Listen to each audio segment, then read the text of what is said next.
সেকেন্ডের ভিতরে সবকিছু ভেঙে চুরে চুরবার করে দিয়ে চলে গেছে। অবস্থা খুবই শোচনীয়, খুবই অবস্থা, খুবই খারাপ অবস্থা, খুবই বাজে অবস্থা। কিন্তু দেখতে পাচ্ছি আমাদের প্রশাসনের লোকরা খুব সক্রিয়, অলরেডি ঢিলে বাড়তেছে তারা। খুবই খারাপ অবস্থা আপনারা দেখতে পাচ্ছেন। অলরেডি রণক্ষেত্র তৈরি হয়েছে, আপনারা দেখতে পাচ্ছেন কিনা জানি না। ঢাল সর কিনে বসে আছে এদের আমাদের সেটা পুলিশ ভাইয়েরা রেডি হচ্ছে, দেখা যাক কি হয়। এনসিপি ভাইয়েরা পলাতক, তারা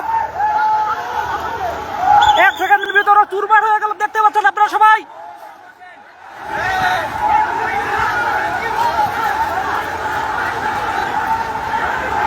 ওই যে ঢাল সরকি নিয়ে এসে ভেঙে চলে গেল সবাই। তারা দেখেন ভেঙে চুরে কি নানা অবস্থা।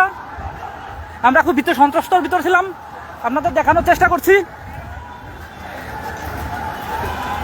এই যে স্টেজ ভেঙে ফেলেছে দেখেন এনসিপির আমাদের নিরাপত্তা কর্মীরা ছত্রভঙ্গ করে দিয়েছে, দেখতে পেয়েছি কি অবস্থা দেখেন।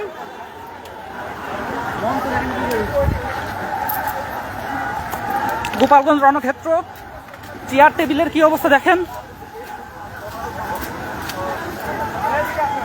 প্রশাসনের ভাইয়েরা খুবই সক্রিয়ভাবে তাদেরকে নির্মূল করা সক্ষম হয়েছে।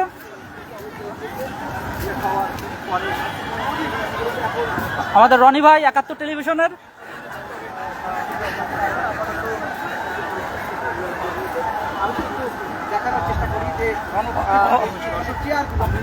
চেয়ার টেবিল, আমি মনে করি এনসিপির নেতাকর্মীদের আর গোপালগঞ্জে না আসা, কারণ খুবই খারাপ অবস্থা। আপনারা দেখতে পাচ্ছেন স্টেজের কি অবস্থা, চেয়ার ভেঙে চুরে চুরমার করে দিয়ে গেছে।